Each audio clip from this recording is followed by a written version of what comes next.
पार्वती, जे भक्त माझी भक्तिमून सेवा करत आहेत त्या भक्तांच्या रक्षणासाठी मी धावून गेलोय तर मला देव कोण म्हणणार. म्हणून मी त्यांचा विचार आहे आपण नंदीला घेऊन मंदार पर्वतात तिचा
पटणाघात केला पाहिजे.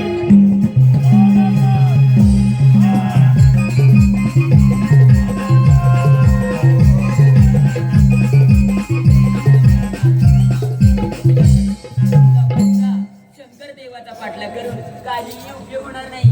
या जगामध्ये कितीतरी स्मशान आहे, तू त्याला कुठे कुठे शोधणार? नारदा, अरे एक वेळ मला शाप देऊन मोकळा झालास आणि पळून गेलास आणि पुन्हा या ठिकाणी आलास. अरे तुझ्या तोंड ही पाण्याची इच्छा नाही माझी. चालतो तो. नारायण नारायण लवणा सुरेच्या शांत हो, तुझा काहीतरी गैरसमज. काही समज? अरे करता गैरसमज. अरे मला सांग. ठीक आहे, एक वेळ तुला मी माफ करत आहे, पण मला सांग, हा भोळेला शिवशंकर मला कुठे सापडणार? नारायण नारायण लवणासुरा शंकरदेव सापडण्यासाठी एक उपाय आहे. आणि तो कोणता नारदा? नारायण नारायण प्रथम तू शंकर देवाच्या पार्वतीला पट्टराणी बनव, म्हणजे शंकरदेव तुला आपोआप शरण येतील. नारायण नारायण नारदा, म्हणजे या लवणासूर दैत्याला वेडा समजलास, असं का?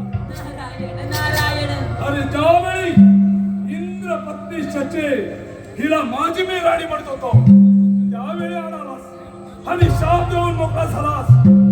आणि आता त्या पार्वतीला माझी पट्टराणी होण्यासाठी सांगत आहेस. अरे राम वाटायला पाहिजे नारदा तुला. नारायण नारायण लवणाची दैत्या सची आणि पार्वती फार मोठा नारदा, फरक? अरे कोणता फरक? नारदा मला सांग. अरे शची एक स्त्री आहे, बरोबर आहे ना? नारायण नारायण आणि पार्वती सुद्धा स्त्रीच आहे ना? नारायण नारायण यामध्ये फरक कोणता नारदा? नारायण नारायण लवणाची दैत्या सची एक साधी सुधी स्त्री व पार्वती आदिमाया, शक्ती, महाकाली, दुर्गा असे तिचे अनेक अवतारे. म्हणून म्हणतो शंकर देवाच्या पार्वतीला तू पट्टराणी बनव, म्हणजे शंकरदेव तुला आपोआप शरण येतील.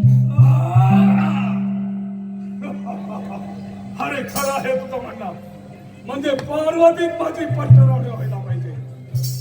परंतु नारदा, ही पार्वती मला कुठे सापडणार? नारायण नारायण लवणाची दैत्या पार्वती व नंदी मंदार पर्वतावरती गेले. तिथे जाऊन तू त्यांना घेऊन ये.